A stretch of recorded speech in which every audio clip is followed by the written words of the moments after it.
Hello everyone, welcome back to knowledge for future study channel. Concrete technology के questions आपसे इस video में discuss करूंगा। अगर आप चैनल पर नए हो तो चैनल को सब्सक्राइब जरूर कर दें, बेल आइकन को जरूर दबाएं। पहला क्वेश्चन है, slump test can be used for. Options हैं comparing mixes of different proportions, lean dry mixes where water cement ratio is low, measuring consistency of successive batches. तो करेक्ट आंसर होगा इसका all of the above. जो सिलम्प test है उसको हम तीनों ही चीज़ों के लिए यूज में ले सकते हैं। कंपेयर कर सकते हैं डिफरेंट प्रोपोर्शन के मिक्स को, लीन ड्राई मिक्सेज जहाँ में वाटर सीमेंट रेशो कम होता है उसके लिए काम में ले सकते हैं, कंसिस्टेंसी मीजर करने के लिए काम में ले सकते हैं सक्सेसिव बैचेज के। ठीक है। The main purpose of A retarder in concrete is, retarder नाम आ रहा है यानी कि सेटिंग टाइम से संबंधित है। सेटिंग टाइम को जो बढ़ा देगा उसको रिटार्डर बोलते हैं और मेनली रिटार्डर हम जिप्सम यूज करते हैं। ठीक है। To increase the initial setting time of cement in concrete be use retarder. The ratio of tensile strength to compressive strength of concrete is constant. ठीक है। Ratio of tensile strength to compressive strength of concrete is constant. Which of the following is not an accelerator in making concrete? Accelerator, formaldehyde, sodium chloride, calcium chloride. इन तीनों के अलावा जो ammonia है वो एक एसिलरेटर नहीं है। Formaldehyde, sodium chloride and calcium chloride, ये तीनों एसिलरेटर हैं। एसिलरेटर का मतलब होता है जो सेटिंग टाइम को कम कर देता है। ठीक है, यानी कि जल्दी सेट के लिए प्रोत्साहित करता है। तो formaldehyde, sodium chloride and calcium chloride, ये तीनों ही एसिलरेटर हैं। दोबारा से याद कर लो, formaldehyde, sodium chloride and calcium chloride. Shrinkage in concrete occurs due to, shrinkage in concrete किससे होता है? जब कॉन्क्रीट से इवापोरेशन हो जाता है वाटर का। कॉन्क्रीट से इवापोरेशन हो जाता है वाटर का। इवापोरेशन मतलब पानी उड़ जाता है भाप बन के। लॉस ऑफ मॉइस्चर होता है उससे, और लॉस ऑफ मॉइस्चर के कारण श्रिंकेज होता है। श्रिंकेज होता है जब कॉन्क्रीट ड्राई होती है। ठीक है, तो अल्टरनेट ड्राई और वेट के कारण श्रिंकेज होता है। तो C option, loss of moisture by evaporation के कारण कंक्रीट में श्रिंकेज होता है। Maximum content kilogram per metre cube of ordinary Portland cement in design mix of concrete is. Design mix of concrete में 1 मीटर क्यूब में हम 450 kilogram per metre cube maximum content use कर सकते हैं ordinary Portland cement का। Nominal mix M20 concrete represent. M20 के लिए जो रेशियो होता है वो होता है 1:1.5:3। यदि आपसे पूछ लिया जाए M10 के लिए, तो M10 के लिए होगा 1:3:6। ये अभी आपको याद रखना है। ठीक है।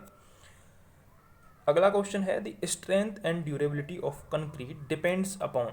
कंक्रीट की स्ट्रेंथ और ड्यूरेबिलिटी किस पर डिपेंड करती है?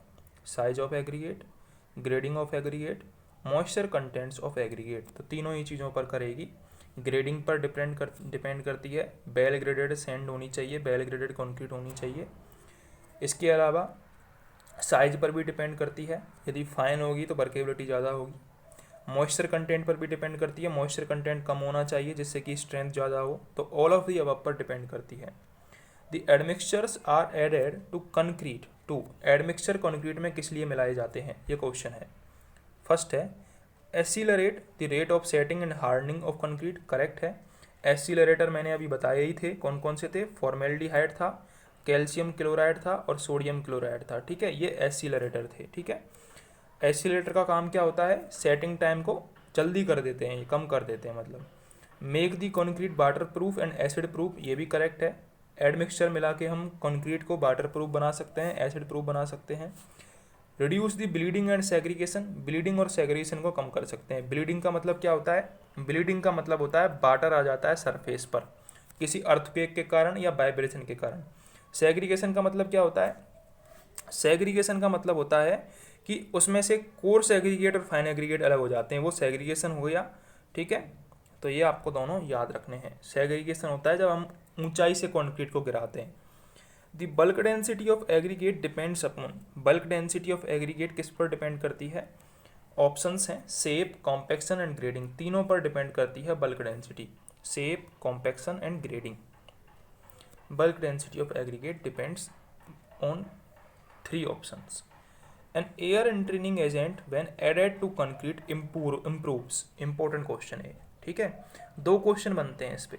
एक तो एयर एंट्रेनिंग एजेंट की सहायता से हम वर्केबिलिटी को तो इंक्रीज कर सकते हैं, ठीक है, ये तो आपको पता होगा। चलो, वर्केबिलिटी को तो आप इंक्रीज कर सकते हो, लेकिन जो एयर एंट्रेनिंग एजेंट है वो स्ट्रेंथ को नहीं बढ़ाता है, स्ट्रेंथ को कम कर देता है। ये जरूर आपको याद रखना है, ये आता है क्वेश्चन, ठीक है। तो एयर एंट्रेनिंग एजेंट स्ट्रेंथ को कम कर देता है लेकिन वर्केबिलिटी को बढ़ा देता है, ठीक है। अगर आप चैनल पर नए हो तो सब्सक्राइब जरूर करके जाएं चैनल को। The workability of concrete can be improved by, concrete की जो वर्केबिलिटी है उसको हम इम्प्रूव कर सकते हैं by increasing the fine aggregate content, ठीक है। साइज ऑफ कंक्रीट को इंक्रीज करके वर्केबिलिटी नहीं बढ़ती है, एग्रीगेट कंटेंट को कम करके भी नहीं बढ़ती है, फ्लैकी एग्रीगेट करके भी नहीं बढ़ती है, ठीक है। यदि आप फाइन एग्रीगेट बढ़ा रहे हो तो वर्केबिलिटी बढ़ जाएगी, ठीक है। The strength of concrete is directly proportional to, correct answer होगा इसका सीमेंट वाटर रेशियो, ठीक है। For RCC construction the maximum size of coarse aggregate is limited to, RCC construction के लिए जो मैक्सिमम साइज है कोर्स एग्रीगेट की वो लेके चलते हैं हम 20 mm। आरसीसी कंस्ट्रक्शन के लिए maximum size of coarse aggregate is limited to 20 mm। What is the limiting value of aggregate abrasion for concrete bearing courses, aggregate abrasion की जो वैल्यू होती है कंक्रीट बियरिंग कोर्सेज के लिए वो होती है 30 लेके चलते हैं हम।